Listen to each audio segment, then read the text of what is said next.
Buenos días, soy el doctor Enrique Ferrer y hoy es 19 de abril de 2020, fatídico año que recordaremos siempre por lo que estamos pasando en este momento. La pregunta y la preocupación del momento se refiere a cómo va a ser la desescalada, cómo va a ser la salida de esta situación de alarma, de este estado de alarma, cómo va a ser el patrón de vida normal y cómo nos incorporaremos a esa situación de normalidad de forma probablemente progresiva. Bien, en este momento es difícil de saber exactamente, evidentemente existen unas expectativas, hay un diseño de escenarios probables y en este sentido nuestros gobernantes, nuestras autoridades, tienen en cuenta tres aspectos. No uno exclusivamente, sino tres aspectos. Uno importantísimo, que es el aspecto sanitario, el aspecto médico de la propia pandemia, el curso que hace la infección, la transmisión de esa infección, la repercusión en nuestra sociedad. Y esto pues ya hemos aprendido, ¿no? Lo del pico de la curva, el doblegar la curva, términos que se han utilizado constantemente en las diferentes ruedas de prensa de las autoridades y que nos han enseñado a comprender cómo se comporta la transmisión y la evolución de esta infección. Estamos en un momento en el que la contención de la transmisión se ha conseguido de una forma sustancial. La R famosa, la R0, que es inferior a 1, por tanto, es decir, cada vez que un paciente tiene el coronavirus, infecta a menos de otro paciente. Estamos en cifras de 0,8, creo, aproximadamente. Quiere decir que estamos en cifras de reducción. A partir de que la R0 adquiere un valor inferior a 1, pues estamos en regresión de la transmisión. Evidentemente, ahora el número de contagios que se contabilizan es mayor, pero eso lógicamente tiene una explicación muy sencilla. A medida que se generalicen los test, pues saldrán más casos positivos. Antes habían los casos que habían en función de que la disponibilidad de test era muy limitada y por lo tanto el diagnóstico de los pacientes, el diagnóstico cierto de pacientes era limitado. A medida de que vamos disponiendo de test, sabremos los enfermos que tienen el coronavirus y los que lo han tenido. Por tanto, el número total va a subir de una forma no artificial. Para mí, el dato importante es saber cómo va el ingreso en los hospitales de los pacientes. Y eso es evidente que ha disminuido. La presión sobre los recursos sanitarios ha mejorado, ha disminuido. Hay más disponibilidad de camas, hay más disponibilidad de intensivos, aunque no está resuelto, pero evidentemente la demanda ha disminuido. Los servicios de urgencias tienen menos casos y eso es la medida objetiva realmente de que la infección va cediendo. Desgraciadamente el número de fallecidos todavía es altísimo, se mantendrá alto durante unos días más, quizás una semana y pico, empieza a descender, pero el descenso será más paulatino, porque evidentemente antes se observará la contención de la transmisión de la infección que la propia evolución mala de pacientes que acabarán falleciendo. Por lo tanto, es decir, no hay que malinterpretar el número de fallecidos, es un desastre, pero realmente hay un retraso importante respecto a cómo se comporta la infección, a cómo realmente se comporta el número de fallecidos. Por tanto, en el momento en el que la pandemia a nivel nacional pues se comporte de una forma controlada y lleguemos realmente a una situación en la que esas medidas de escalamiento se puedan aplicar, pues evidentemente se aplicarán. Pero realmente nuestros gobernantes, las autoridades, no van a escuchar o a atender exclusivamente a esa situación sanitaria.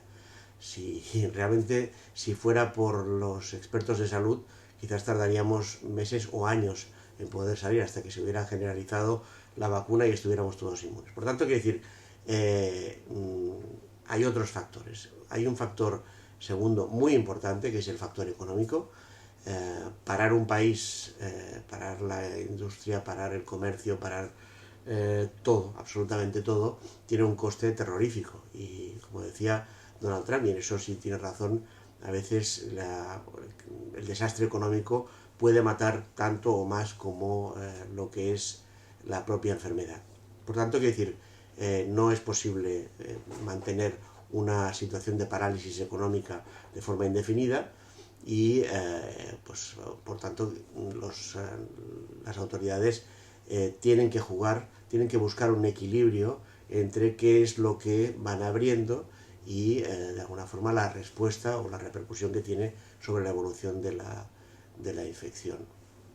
En tercer lugar, hay otro aspecto no menos importante, que es el aspecto social.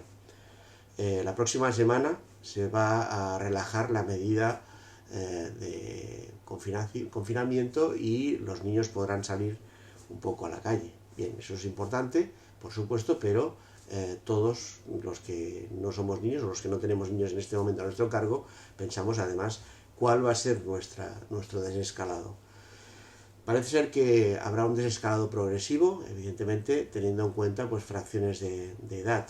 La gente joven, en general, tienen una repercusión de la enfermedad menor, tienen una menor mortalidad y, por tanto, son los que primero podrían incorporarse a la primera línea. De hecho, el abrir el país a que ciertas actividades laborales no esenciales se pongan en marcha tiene que ver porque la gente que desarrolla estas actividades es más joven y, por tanto, tienen un menor riesgo de padecer la forma grave de la enfermedad.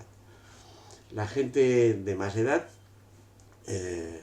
evidentemente se sabe que son más sensibles a que en el momento que adquieren la enfermedad pues desarrollen una forma más grave y, por tanto, sería lógico ir retrasando un poquito la incorporación a la vida normal de esa gente.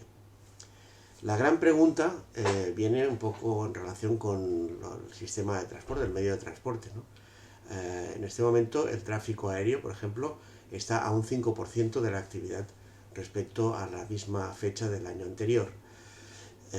Evidentemente también, aunque sea a nivel doméstico, a nivel nacional, la actividad aérea tendrá que irse aumentando y tendrá que irse incorporando a una situación normal. Lo mismo pasa pues con el transporte público, de trenes, metros, y pasará con el transporte marítimo.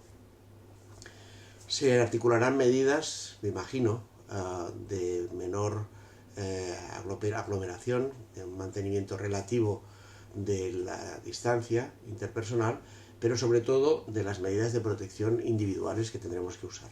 La mascarilla, como decía hace unos días, ha llegado para quedarse, los guantes han llegado para quedarse en muchas ocasiones, el lavado de manos ha llegado para quedarse, y todo eso es lo que marca un poco el patrón de nuestra nueva vida.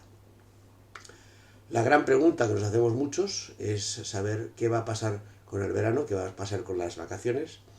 Esperemos que la evolución de la enfermedad, de la pandemia, sea una evolución positiva, que el calor, la entrada del buen tiempo tenga alguna incidencia sobre una menor transmisibilidad de la infección y que esto nos permita pues que nos podamos incorporar en algún momento a un patrón de vacaciones que teníamos pensado. En resumen, yo quería decirles una cosa. Intenten incorporarse a la vida normal que nos permitan y intenten protegerse. Para aquellos que hayan tenido la enfermedad, pues ya la han pasado y saben que tienen una inmunidad por un periodo que todavía no podemos precisar, pero esta gente en este momento está fuera de peligro. Los que no han pasado la enfermedad, protéjanse. Protéjanse por una razón muy sencilla. Si hay que contagiarse y vuelve a haber una nueva oleada en el mes de octubre, en el mes de noviembre, esa nueva oleada será absolutamente diferente. Sabremos cómo manejarla mucho mejor, porque piensen que cada semana que pasa el manejo médico de la enfermedad es mucho más efectivo. Por tanto, el escenario en el mes de octubre, noviembre, será muy distinto al escenario que hemos vivido en el momento actual y las semanas y meses pasados. Muchas gracias.